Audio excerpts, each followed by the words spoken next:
Hello, hi guys. Welcome to the last press conference of the day. Thank you all for attending today. A couple of housekeeping notes.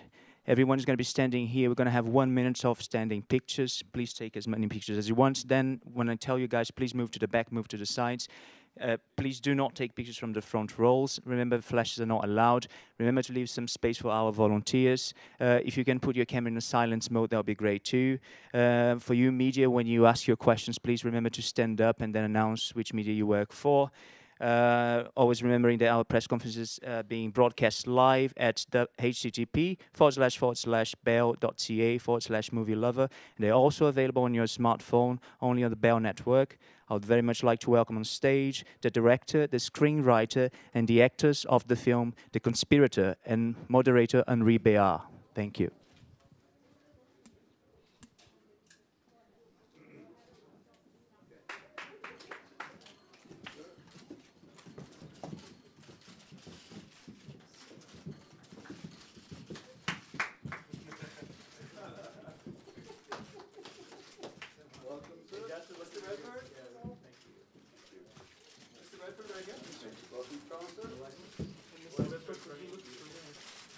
And right here, Mr. Redford.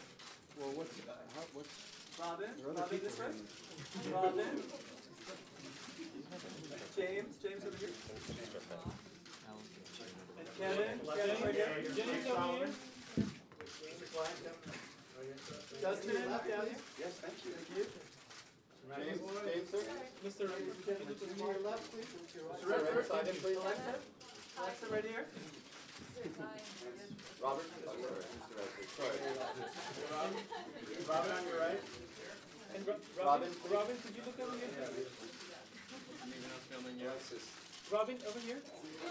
Thank you, Dan. Thank you. I meant to ask you, Mr. Redford, one more. I'll say, all right. Hey, Justin, again down here for a minute. Robin, right here, please. So, Right down Mr. front, Klein, the Robin. person. Robin, right down front here. Robin. Hey, Alexis, one more time. Guys, that's enough. That's enough, please. Guys, please move to the back. Remember, no pictures from the front row. Thank you. Waist down, completely short. That's Sure, yeah. Share the sheet. it is a world premiere here, isn't it? I don't know.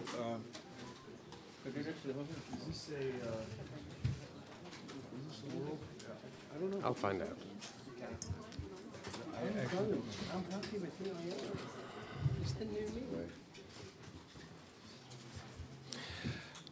Hello everyone, and welcome to the press conference for The Conspirator. My name is Henri Béard, and I will immediately introduce the people who are here at this panel. I'll start with the lady in the middle. She plays the conspirator, Marie Surratt, Miss Robin Wright. As Frederick Aiken, her lawyer, man who defends her, at first reluctantly, Mr. James McAvoy.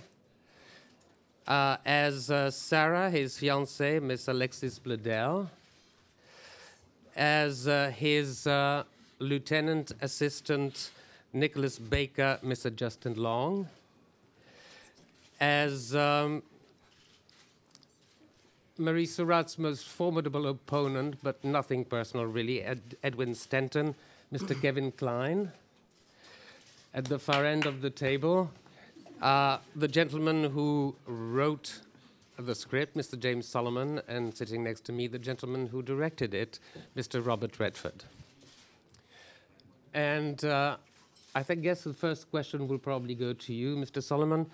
So many books have been written about Abraham Lincoln, so many films have been made, so many television plays have been directed and done. Color me ignorant, but how come we never heard of Marie Surratt? Or had we? Well, it's a great question. I started with, this project for me started in 1994.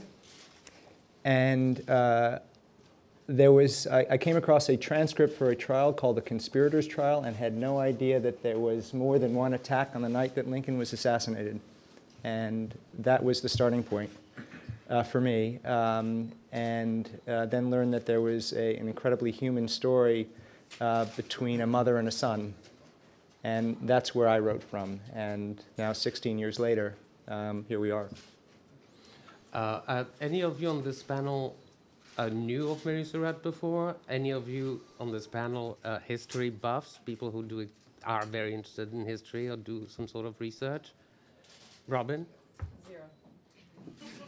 Zero. Don't be modest. Come on. I thought it was Georges Seurat's wife, the pointillist, but that's beside the point. I still have no idea who she is. Okay. You can see the depth of this cast. I'm totally in awe. Sir? Joe Layton, Movie Maker Magazine. This is a question for everybody on the panel. This is, among other things, a movie about America still divided after a great tragedy. Today, of all days, we are reminded that America is still a country divided after a great tragedy. What do you think there is about this story, unique about this story, that needs telling now? Who is it to? Everyone. To the chorus? Or? What is it that's unique about telling the story now? There are two things. The most important one is the story itself, which is a story that very few, if any, know, which is the fact that a story sits inside of a story that everybody knows, which is the Lincoln assassination, and all the attendant parts that go with it, like the booth and the box and the Ford Theater and so forth. But when you think about that being, rather than the standalone, it was a catalyst for another part of the whole story that people don't know. That's one reason. Second are the obvious parallels that exist with today and yesterday, but that's not for us. That was not the story that we were going to be telling. We were going to be telling a more human, personal story that sits inside of that. On the other hand, I think whether it's a reviewer or critic or audience, that they're going to discover the parallels on their own. History provides that. We didn't need to. So those are the two stories as far as I'm concerned. Ma'am? Yes, you. Mila Kanev, Mix TV. Question for Robert. As an independent filmmaker, telling that very terrific human story with the historical content, how much harder your job as a director and as a producer? How much harder it was? Well, it's the challenges have to do more with the physical part of it. It was a very low budget. As a result, it was a very tight schedule, which meant that you were going to have to work with actors that were well crafted, and that you could rely on to deliver important emotional moments. But beyond that, I mean, for me, it's the actor. Obviously, I'm prejudiced for actors, so it's the actors that are going to bring life to the story. And since the story was a very personal one that we wanted to make more personal and therefore have emotional resonance, it was going to be sitting in the hands of the actors. And, you know, I think these guys are really great. I couldn't be more pleased with the actors in this film and their performances. Sir? Yeah, right here. I have a question for Mr. Robert Redford, Fabian Weinthal for Latin America. Is it true that you once said, as a director, I wouldn't like me as an actor, and as an actor, I wouldn't like me as a director? That's great, but I didn't say it. So is that true? It's just true. What's true is I didn't say it. I don't know where it came from. It sounds crazy. I don't know where I was at that moment, but I'd sure like a little record of it. I don't think I said that. Doesn't make any sense. Are you saying it now then? But it's No, also he says true. you No, said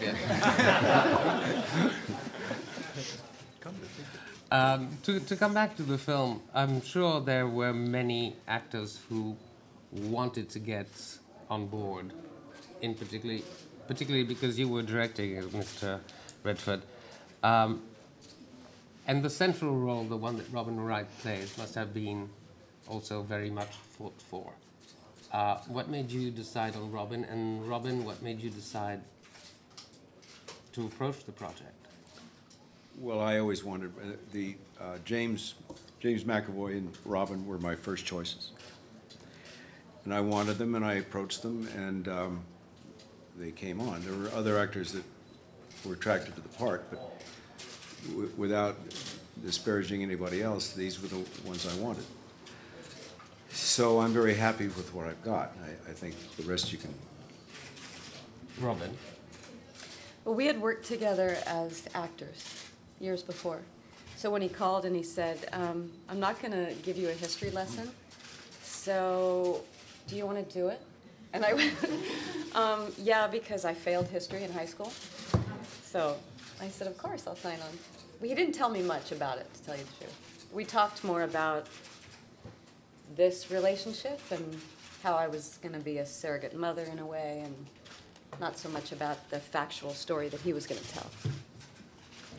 And there's a certain amount of, for me, there is a certain amount of trust involved. In other words, that means things you don't have to talk about because you believe they're there, and all they need to do is be given a chance to come out. Mr. McAvoy. I thought the story was about something, which, you know, there are stories out there that are about something, but I don't get them all the time.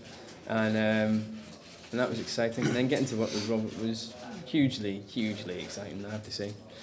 And then Robert also told me a lot about the type of people he was thinking about casting, and mentioned Robin as well. And I thought, if I'm going to keep learning stuff, you want to be in amongst people like that. So it was just all dead easy, really. And as long as he was going to offer me the part, I was going to accept. But we had a 5-minute conversation at one point on the phone, which went along the lines of, if I offered it to you, would you do it? I was like, I don't know, maybe I should not tell you I'm going to do it until you offer me. But I took the leap of faith and said, of course. Ma'am? Hello, Nina Andreessen Boru from Norway. My question is directed to Mr. Solomon. For perhaps obvious reasons, period films are taking over from history books. What responsibility did you feel to keep your story historically accurate? It's a good question, a really good question. Enormous. And it's probably why no one read a draft of this for 3 years.